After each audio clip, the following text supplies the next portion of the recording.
Ainda assim, tem gente que eu não conheço e quero muito conhecer. Então, assim, nós dispensamos as apresentações formais da MC, porque a gente quer transformar isso aqui realmente numa conversa com vocês. E se preparem, que vocês vão participar também, tá? Bom, vou então começar a contar um pouquinho, né? A ideia é a gente contar um pouquinho quem somos nós e como é que nós nos encontramos nesse momento aqui dessa primeira Magna, que trata de um assunto tão importante que é a comunicação relacional. Enfim, muitos me conhecem aqui como uma pessoa que começou, né, a minha trajetória como consultora na área de recrutamento e seleção, né? Fiz isso durante muito tempo, faço isso ainda, e sempre encarei isso assim, como um trabalho muito legal que ativava minhas competências de santa casamenteira, né? Porque esse é um momento muito interessante, né? Você tem que procurar quem é a pessoa que vai dar aquele match perfeito, a gente imagina, né? Com aquele contexto e com aquele ambiente, né? E nesse momento, onde a gente busca essa pessoa e a gente encontra essa pessoa e a pessoa entra na organização, vale aquilo, né? Na tristeza e na alegria, né? Na doença e na saúde. E, qual é o terceiro? Na alegria e na tristeza, né? Nem sempre isso acontece, né? Hã? Na pobreza e na riqueza. Obrigada. E aí, quando o casamento começa, nem sempre é assim. Mas se a gente quer fazer o casamento valer, a gente tem que trabalhar para isso, né? Por que estou trazendo assim essa analogia? Porque ao longo, então, dessa minha trajetória, fazendo até um determinado momento só recrutamento e seleção, eu ouvi muitas histórias, né? Histórias das pessoas, dos profissionais e das suas trajetórias. Em algum momento, eu entrei para o coaching também e eu comecei a ver que a vida não era tão simples nas organizações. Comecei a ouvir outras histórias diferentes daquele momento inicial de namoro, né? E de início de casamento. E eu comecei a ficar muito inquieta com isso, de ver como é que as pessoas estavam infelizes nas organizações, né? Como é que elas estavam sofrendo nas organizações. E comecei a me inquietar e falei, quero fazer alguma coisa com isso, né? Quero contribuir para mudar essa realidade e quero contribuir para mudar esse cenário.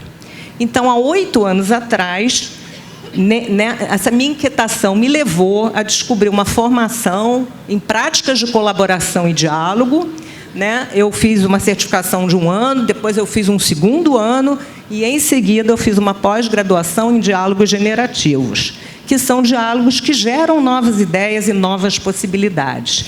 E eu fui me equipar, então, para estar junto das organizações, construindo espaços de diálogo e contextos colaborativos. Sua história. Vive você agora. Muito bem, bom dia a todas as pessoas aqui presentes. É um prazer estar aqui com vocês. Estar aqui no Rio. Eu adoro o Rio de Janeiro. Eu não sou carioca, mas eu tenho Rio no nome. E não tem a ver com o Rio de Janeiro, mas eu adoro estar aqui. E o congresso é uma palavra que me remete muito a da onde eu vim. Eu tenho uma formação acadêmica. A Vivian, lá de 2001, achou que ia ser docente universitária e ia ficar na área da linguística, que foi a área que eu escolhi por caminhos tortuosos. Imagina que uma garota de 17 anos não escolhe linguística assim, né? Nossa, vou fazer linguística. Eu tentei fazer direito, não passei. Passei em linguística, fui ver o que era esse curso. Meus pais disseram, Vivian, vai fazer cursinho, talvez seja melhor. E eu falei, não, eu vou ver o que é isso, vou ver o que é linguística. E eu me apaixonei por esse curso, por essa ciência, que é a ciência da linguagem.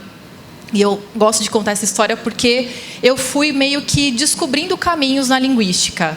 E fui descobrindo áreas de atuação, fui descobrindo a relação entre linguagem e sociedade, a palavra e a identidade, a cultura que tem a ver com os idiomas. Aprendi também sobre diversidade linguística, aprendi sobre variedade linguística, sobre sotaques e tantos outros assuntos. Então, entendi muito mais sobre respeito às diferenças. E aí eu cruzei a rua da Unicamp. Se alguém conhece Campinas e a Unicamp, tem uma rua, não tem muro na universidade, para poder sair não só desse lugar acadêmico, mas ir para a área corporativa. Eu fui dar cursos em empresas, criar materiais também para as empresas, e eu conto que esse cruzar a rua significou muito para mim. Foi quando eu comecei a falar com os RHs, para entender quais eram os problemas, os dilemas, os desafios e as belezas também da comunicação, das palavras e dessas relações também de identidade, sociedade, poder. Então, é uma história que tem muito a ver com esse cruzar fronteiras. Ora, eu sou acadêmica, eu sou corporativa, eu já não sei mais onde é que eu estou, e eu procurei me encontrar nesse caminho também. Então, estou muito feliz em estar num congresso de RH aqui, com essas duas pessoas incríveis, que eu admiro imensamente. É uma super responsa, tá, gente? Ficar do lado dessas duas mulheres incríveis, conversar com elas nos bastidores também. E, claro, também falar com vocês de RH. Eu falo com vocês há muitos anos, eu estou há quase 20 anos dando cursos em empresas, e eu acho muito importante esse diálogo que a gente estabelece quando leva projetos, soluções de aprendizagem, para levar a comunicação para um outro patamar. Então, essa é a minha história, e aí tem tudo a ver também com a história da Vânia, de alguma forma, que se cruzou aí ao longo do tempo, a gente já conta o cruzamento. Mas, Vânia, você, conte para as pessoas quem você é. Obrigada. Bom dia. Estou muito feliz em voltar ao RH, RJ. Eu tive em 2021 online com vocês. O ano passado eu tive no Summit, então não tive nessa sala enorme, mas tive com um grupo maravilhoso. E pela primeira vez estar nessa magna é um privilégio, é uma honra, é uma alegria mesmo. Obrigada, Jaque, obrigada, BRH. E também tenho essa sensação que a Vivi tem de, nossa, que bom estar com vocês, porque eu já convivo com a realidade de vocês há muito tempo. Eu sou uma comunicadora de origem, eu sempre soube que eu queria trabalhar com comunicação, mas eu não imaginava quantos caminhos, quantas rotas a gente pode fazer para um mesmo destino. Então, eu fiz jornalismo, me formei, logo empreendi, com 25 anos eu montei uma agência de comunicação corporativa, e durante esses 20 anos eu trabalhei com o complexo de comunicação integrada. Então, a RH sempre foi meu cliente, né? Campanhas de comunicação interna, marca, eventos. Então, essa relação já acontecia, e eu tinha um trabalho muito feliz lá em São Paulo, um ateliê de comunicação. Eu costumo dizer que eu sou bordadeira. Eu não sou de grande escala, mas eu sou bordadeira. E nesse trabalho eu fui aprendendo como servir o RH, atender as demandas do RH e de outras áreas institucionais. A agência foi crescendo, estava tudo indo muito bem, até um dia que eu comecei a me sentir cansada no final do dia, e isso para mim era muito estranho, porque eu nunca tive expediente, a minha vida e meu trabalho sempre andaram juntos, mas esse cansaço me fez parar para perguntar: o que está acontecendo comigo? E agora há pouco você falou das conversas que a gente tem com a gente, né? Isso era importante, eu precisava marcar uma reunião comigo, e eu dediquei alguns meses. Terapia, retiro, meditação, fazendo essa pergunta: o que eu quero, o que está acontecendo? E eu descobri que eu amava comunicação, eu queria continuar trabalhando comunicação, mas não fazia mais sentido para mim colocar toda a energia e o conhecimento só para vender produtos e serviços. Eu precisava de uma outra dimensão dessa história. E eu descobri que eu queria trabalhar com a comunicação como um elemento de desenvolvimento humano, que era uma história que eu tinha comigo. Qual a importância das palavras, dos textos, das relações? Acabei fazendo um mestrado em desenvolvimento organizacional e mudanças positivas em Cleveland, um trabalho com uma abordagem apreciativa que mudou minha vida, me colocou na sala de aula. Eu voltei do curso, virei professora, eu dou aula em muitos lugares, e virei consultora. Voltei a falar com RH, mas pensando no desenvolvimento de líderes, de equipes, em movimentos de integração entre as pessoas. E isso não tem fim, gente. Isso é fascinante, é um tema que não se esgota. Então, fiz formação em diálogo, transformação de conflitos, prática colaborativa, ética aplicada, terapia narrativa, e essa história não acaba. Há 17 anos, eu também me envolvi com governança corporativa. Eu sou voluntária do IBGC, eu não sabia exatamente por que eu estava indo lá. Na verdade, o que me chamou foi a sustentabilidade e a percepção de que só muda quando muda no topo. E aí eu fui estudar esse universo, e recentemente eu estou num novo posicionamento, que é comunicação na governança, porque eu descobri que a gente precisa levar RH e comunicação para a governança. Falando com as minhas colegas e clientes recentes, falando, bom, e onde é que a gente se posiciona? O que a gente pode fazer para ajudar vocês? A resposta foi, fala com o meu chefe. Tem que chegar esse assunto no CEO, tem que chegar esse assunto no conselho de administração. E essa é a minha trajetória, é assim que eu chego aqui, muito honrada, muito feliz de estar com vocês hoje. Agora, fica uma dúvida, obrigada. Fica uma pergunta, né? Então tá, cada uma tem a sua história e cada uma de nós poderia estar aqui sozinha fazendo essa Magna. Mas a gente resolveu fazer junto, a gente resolveu dividir esse espaço. Por que a gente está aqui? Por que estamos uma linguista, uma comunicadora e uma psicóloga nessa Magna da RH? RJ. Jaque, conta para eles. Pergunta difícil.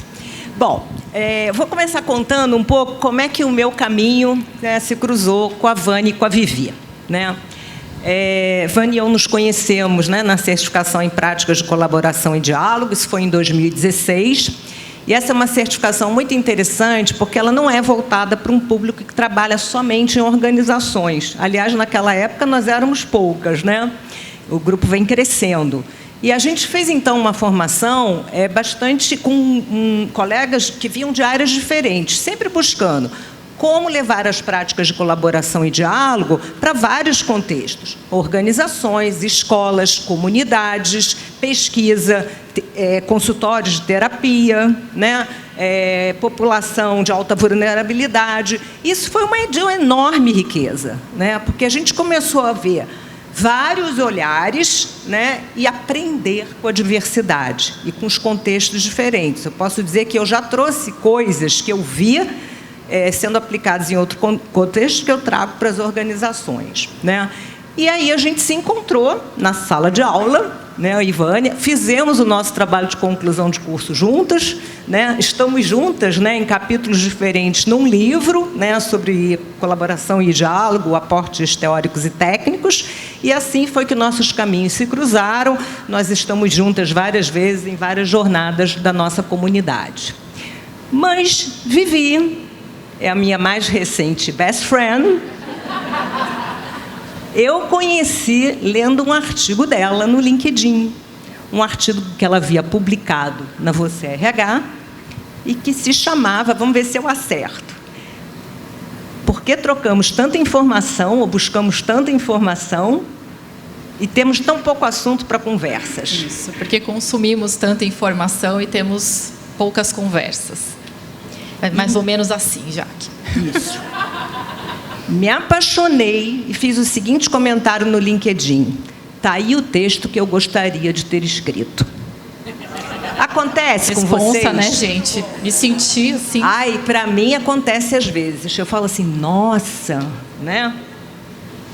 Aliás, dizem, né? Tem livros que a gente lê e livros que nos leem, né? E é maravilhoso ler esses livros, né? Então, assim, tem textos que a gente escreve e tem textos que a gente se vê ali. Obrigada, Vivi. Fiz esse comentário e quando começamos a organizar o congresso, que eu fiquei à frente dessa trilha de comunicação e colaboração, eu convidei pessoas queridas e competentíssimas na área, Simone, Cristina e Vânia, e falei da Vivi. Né? Olha ali um texto maravilhoso, vamos trazer essa pessoa para o congresso. E aí, Cristina e Vânia, uau, nós conhecemos muito a Vivi. A Vivi é maravilhosa. Né? Eu falei, nossa, estou desinformada, né? Porque eu conheci a Vivi recente. Né? Aí depois eu fui descobrir que ela era famosa, gente, colunista da Você RH e muito mais. Né? Assim, o meu caminho se cruzou com a Vivi, quando a gente resolveu, então, convidá-la para o congresso. Né? E aí, de repente, a gente começou a pensar assim, né? Vânia já estava no circuito e tal, mas é uma palestra? Né? A gente quer uma palestra ou a gente está falando de comunicação relacional. Vamos fazer uma conversa entre a gente? E vamos fazer uma conversa com o público também? E como a Jaque falou, a gente se conhecia porque o mundo é uma Kombi, né? Vamos combinar? Quando você pergunta aqui e ali, você chega sempre em alguém. E, de fato, eu conheci a Vivi anos atrás, por conta da ABERJ, ela é associada, eu também sou, e a ABERJ nos colocou no mesmo programa. A gente tinha uma entrega para fazer, um treinamento longo, complexo, né, Vivi, com um monte de gente, era uma situação delicada e, bom, você vai ter que trabalhar com uma pessoa, e é difícil, né, você dividir o espaço, dividir a fala, e quando eu conheci a Vivi, imediatamente eu entendi que ia ser fácil. E é disso que a gente está falando aqui, dessa conexão, quando você encontra o outro e você sente que abre uma janela ou cresce um muro. A gente sente rápido. E eu senti que as nossas janelas estavam abertas. A gente fez um trabalho ótimo juntas, aprendi demais com ela, porque, de novo, comunicação é tão complexo, gente, que tem sempre alguma coisa. A gente acha que sabe se comunicar, não é fato. Então, eu aprendi muito com a Vivi, a gente fez uma entrega poderosa para esse cliente, e decidimos que a gente ia ficar por perto. Anos depois, ano passado, né, Vivi, eu recebi uma demanda de um dia para o outro para falar sobre linguagem inclusiva. Falei, gente, quem é que eu vou chamar? Não é minha especialidade, preciso chamar alguém. Liguei para a Vivi. Vivi,